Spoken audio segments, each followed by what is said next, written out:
What is your name, please? My name is Joseph P. McAvoy. What is your name, please? My name is Joseph P. McAvoy.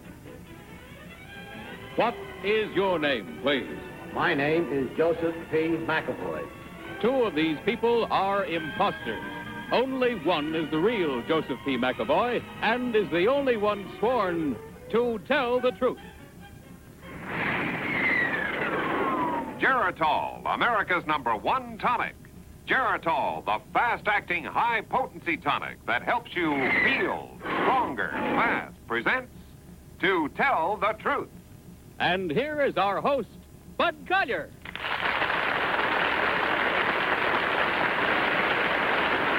Thank you, and welcome once again to Tell the Truth. Now, may I introduce our panel? What is your name, please? My name is Polly Bergen. My name is Dick Clark. My name is Kitty Carlisle. And my name is Hy Gardner.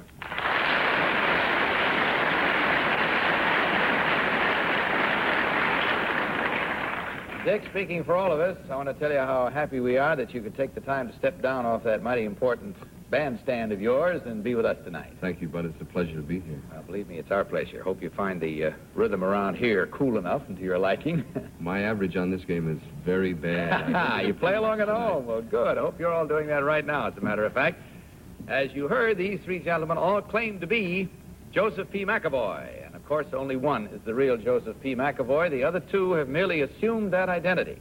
And they are the ones who do not have to stick to the truth. Now, will you please listen while I read this affidavit? I, Joseph P. McAvoy, started on a new job yesterday morning.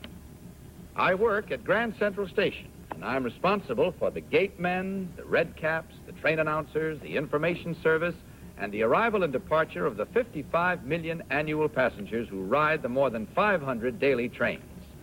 I am the new general station master at Grand Central Station here in New York City. Signed, Joseph P. McAvoy.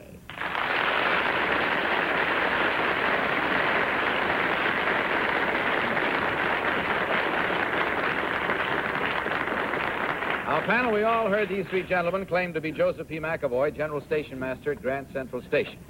Only the real Joseph P. McAvoy is required to answer your questions truthfully. You will each question until you hear this signal, and at the end of the questioning period, you will be asked to register your vote for the one who, in your opinion, is the real Joseph P. McAvoy. And let's begin tonight's questioning with Kitty Carlisle. Kitty? Thank you, Bud. #1, who do you work for? The New York Central Railroad Company. #2, what is the strangest request as station master you have ever heard of? I know you've never been requested yet, but what is the strangest you've ever heard of? The strangest I ever heard of was to my predecessor to strew a bed of orchids along a platform for arriving Hollywood stars. Ah, do you know who the star was? Well, I don't think I should go into that. I think. Oh, please do. #3, is it true that the 20th century used to pay the passengers for every minute they were late? At one time, that was true. When did they stop? I don't know. When they started being late. #1, can you telephone from a train? Yeah, most certainly. When? Well, any time there's a phone aboard the train, you can tell it. Hi, Gardner. #1, are public porters permitted to operate at Grand Central? No, they are not. #2, what are public porters? Public porters are the men without red caps who operate in subways and adjacent to the terminal. They must surrender to a red cap when they reach the terminal. #3, are the clocks at Grand Central Terminal on Eastern Standard Time or daylight time? They are in daylight time. When do they change? They change at the change of time in April. #1, how much do red caps get per piece of baggage? 35 cents apiece. #2, when was Johnny Conroy station master at Grand Central? Do you know? In the 1930s. Do you know #3? I don't know whether he was. Do you remember #1? No, I do not. #1, there's a red cap car in which they hold church services every morning. Do you know who the pastor of that Baptist church car is? No, I do not. You know anything about the church, 3? Polly? Sorry. #1, what does number 15 Vanderbilt mean to you? Number 15 Vanderbilt is the entrance to the CBS studios, which are located on the 4th floor of the 42nd Street side of the station.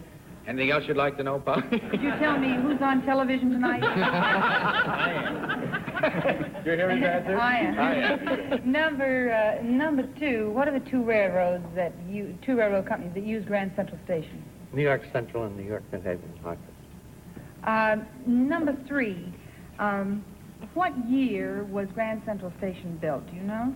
In 1903, its construction was started. 1903. Dick?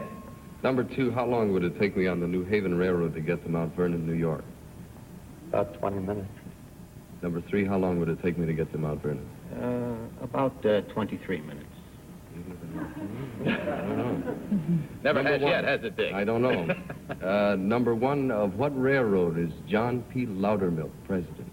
John P. Loudermilk. I do not know. Number 2? I don't know. Number 3? I do not know. Oops, must be a small railroad. Short line. Number 2, the Pennsylvania Railroad, though it does not travel from Grand Central Station. If I were to write a letter of complaint about the dining service, who would I write to? And the New York Central, you write it to the New York Central because they operate all the dining services and Pullman services. There's no more Pullman. Would you... That's it. It's time to vote, panel. So without consultation, will you please mark your ballots? And in so doing, you will, of course, select number 1, number 2, or number 3. Team of challengers, as you know, will receive $250 for every incorrect vote. Panel, are you all marked? Oh, you are, Polly. Head of the game tonight. For whom did you vote this first round? Well, Bud, you know, I've been getting a lot of letters of complaint about the fact that I always don't know who to vote for, and I vote for number 1, but I think it's number 2, and they all think that I make it up just to be funny. They don't think that I seriously don't know, and which is flattering but not true. And so in response to all of those rather difficult letters, I would firmly like to vote for number 1, though I'm sure it's number 2.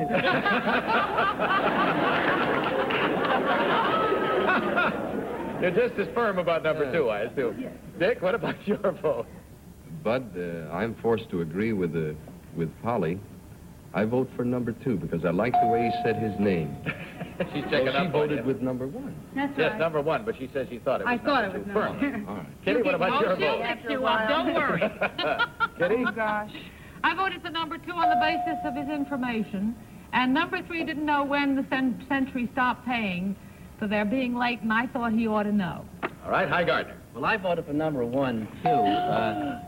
One of the reasons for is you knew about General Porter's, and that you have to know a little bit about railroading for that. And number 2, wasn't sure about when Conroy was station master, and I made the name up, so I think it's 3. But There we go again. Well, okay. You made that The votes are in. The deceptions have been pulled by the panel as well as by us, and we'll find out now, for your sake and ours, which one of these 3 gentlemen is the real station master at Grand Central Station. So will the real Joseph P. McAvoy now please stand up?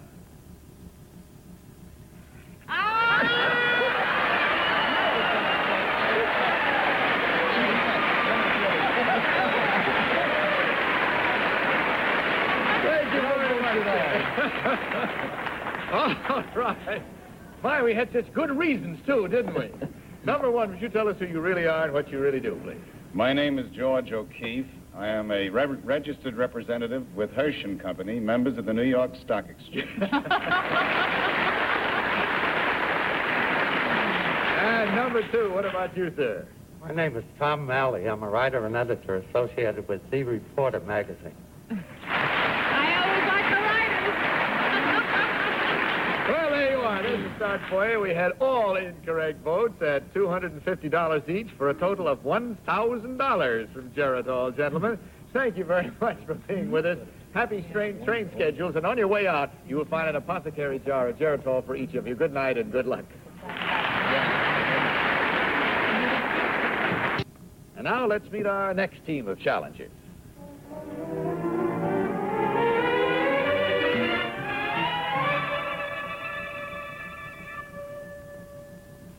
What is your name, please? My name is Margaret O'Neill. What is your name, please? My name is Margaret O'Neill. is your name, please? My name is Margaret O'Neill.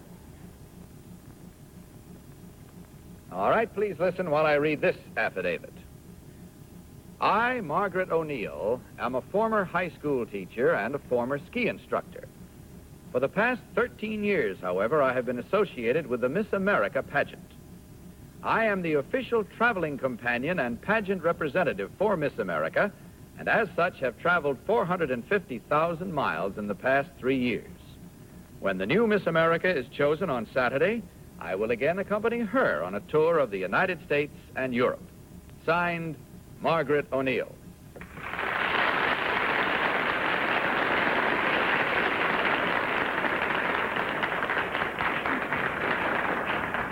Okay, panel, we've heard these three ladies all claiming to be Margaret O'Neill, Miss America traveling companion. We'll start this cross-examination with Dick Clark. Dick? Number 2, how many contestants are there in this year's pageant? 52. Number 3, how many contestants? There are 52 contestants. Number 1? 52. Consistent. Yeah. Number 1, who is Evelyn I? I believe she was Miss America of 1953. Number 3, if this is true, where did Evelyn I live? Evelyn I lives in Verona, New Jersey. Number 2, where does Evelyn I, or where did she live when she won? Ephrata, PA. And number 1? Ephrata, PA. Is there a Miss Alaska in the contest this year, number 3? Yes, there is Miss Alaska. Kitty? Number 1, who are the judges this year in the Miss America contest? You are one, Miss Carlisle. Me? Well, I want to say that I was a judge last year, and I never saw any of these ladies before. So I don't know. They must all be ringers. You never traveled with Miss America. Number 2, how many sisters does the present Miss America have? She has 3 sisters. 3 sisters. Number 3, who is Hugh Watson? Hugh Watson. Number 2, who is Hugh Watson? He works on the pageant board. Number 1, who was Miss Indian America last year? I'm sorry, I don't remember. Number 2, who do the contestants have breakfast with every morning? And where do they breakfast?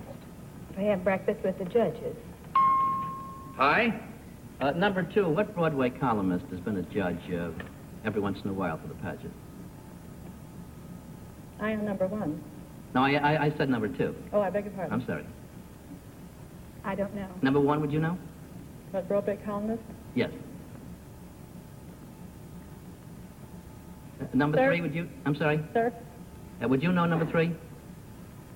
I don't believe you'd call Bennett Cerf a Broadway columnist, but he has been a judge. No, I don't think even Bennett would do that. Number 2, what did Bob Russell have to do with the pageant in the past? He was a master of ceremony. Number 1, do you know the name of Miss Alaska? I happened to see her last week. I don't remember. Would you know number 2? No, I don't Number know. 3? No, I do Holly? not. Number 3, who is the lady in charge of the Miss America pageant? Leona Slaughter, wife of my boss. Number 2, who placed second in the Miss America contest last year? Miss Georgia. Number 1, who placed third? Number 1, who placed Richie. third last year? Richie?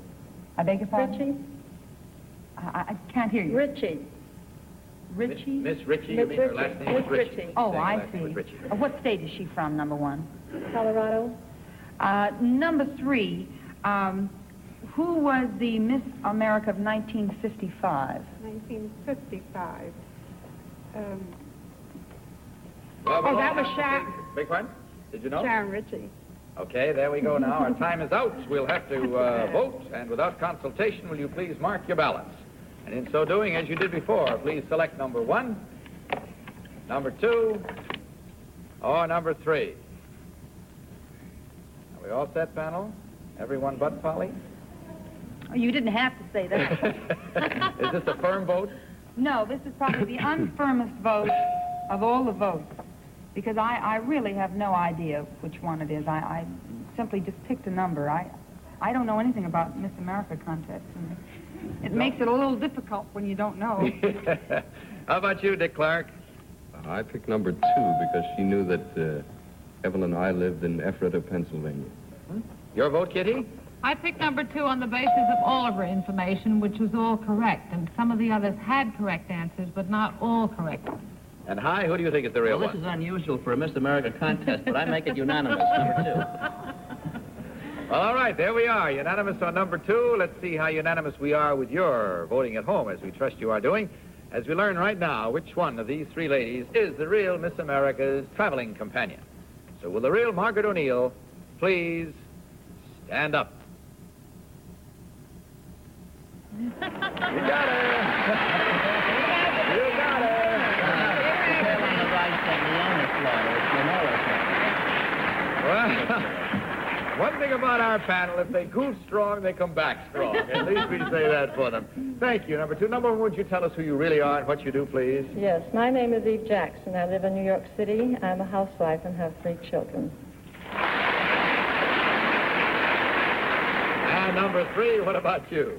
My name is Mrs. Bernard Shore, Vice President of the Shore Battery and Equipment Company of Jamaica, Long Island.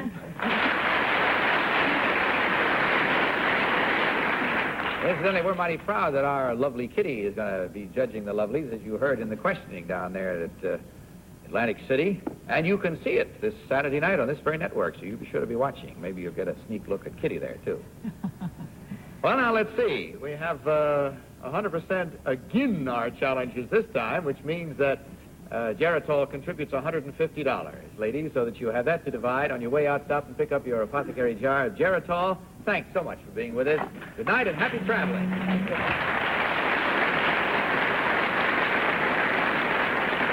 Now, there will be more challengers and more laughs, of course, in less than a minute. Now, let's have our 3rd team of challengers.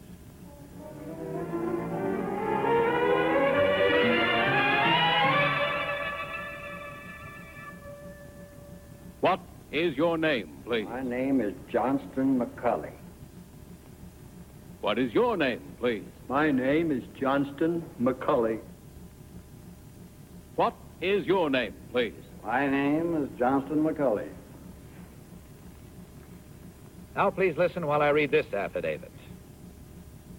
I, Johnston McCulley, have been a writer for over 50 years. After finishing school, I entered the newspaper field. I eventually gave up newspaper work to devote full time to fiction writing. My most famous novel was written in 1920 and was twice made into a motion picture. The main character is now the subject of a television series. I am the creator of Zorro. Signed, Johnston McCulley.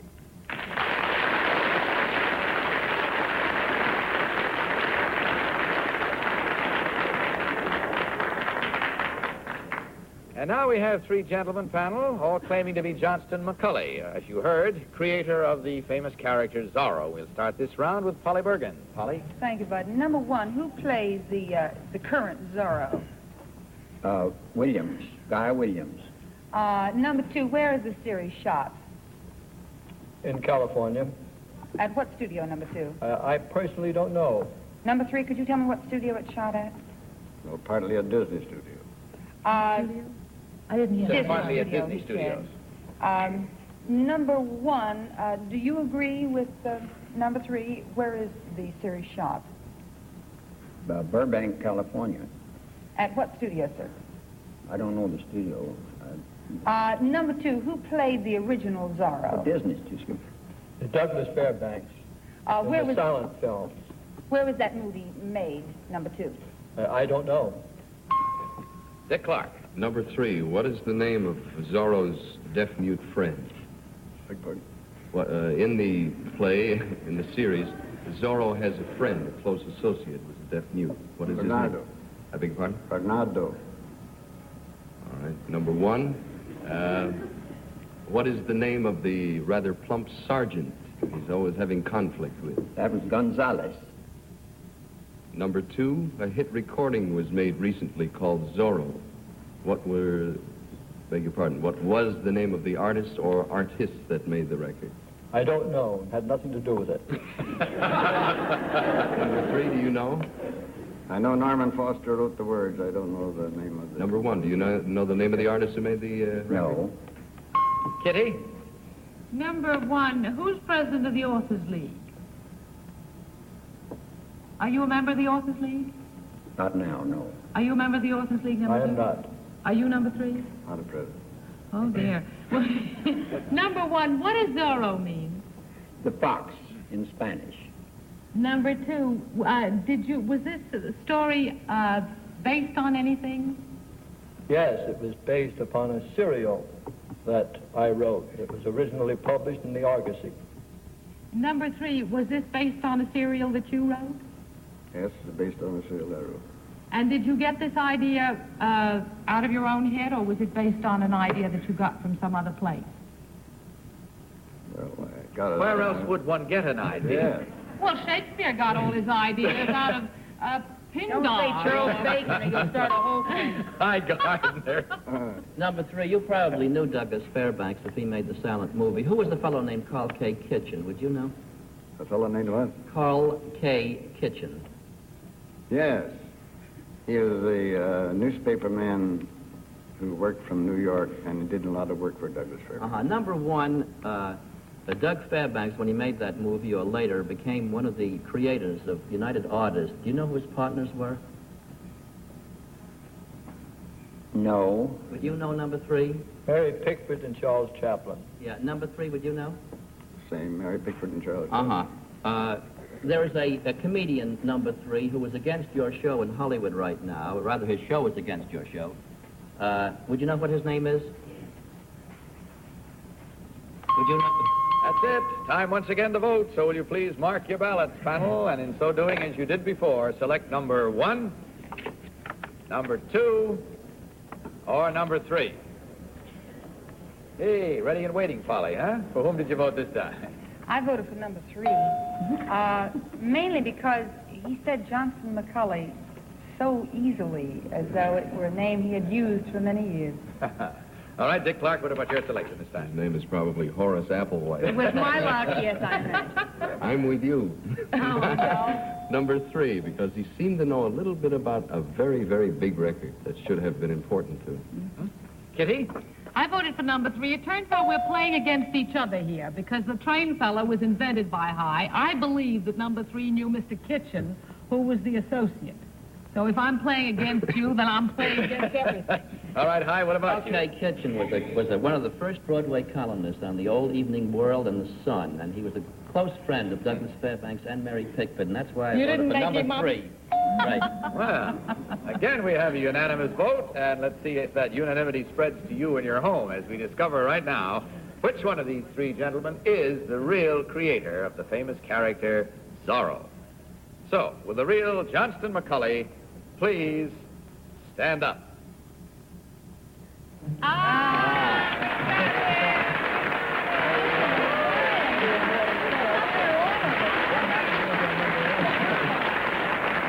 Thank you very much, sir. Well, the panel's doing real well tonight after a bad start. Number one, would you tell us who you really are and what you do, please? My name is Edwin Stafford Morgan. I'm a stockbroker with Shearson, Hamill and Company in Wall Street. Thank you, sir. And number two, would you tell us about yourself? I am Campbell Jeffrey, for more than 45 years, a member of the New York Bar and the retired dean of New York Law School. Thank you, sir. Well, I think you zeroed in rather well there, panel, tonight, and as we see, we have a panel guessing correctly 100%, which means that once again, since there were no incorrect votes, Geritol contributes $150 to you gentlemen, with our best wishes for a pleasant year and many years ahead of you in your writing and more work in that old Zorro field. It must be fun to see it coming back to life again and again and again like that. Now, will you stop on your way out, speaking of coming to life again, and pick up your apothecary jars of Geritol? Thank you very much, gentlemen. Good night and good luck.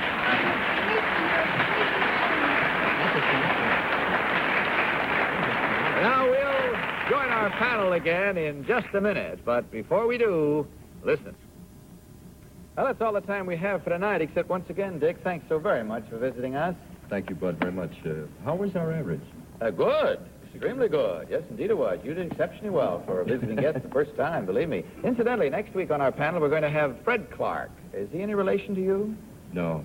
Well, I've watched him many times. So have we all. And he'll be with us on our panel next week. I guess that's it. So good night, panel. Good night, Bud. Now, this is Bud Collier saying good night from Geritol and reminding all of you to tell the truth. Good night, everybody. To Tell the Truth is a Mark Goodson Bill Podcast production in association with the CBS Television Network. Miss Bergen Gown by Wilma.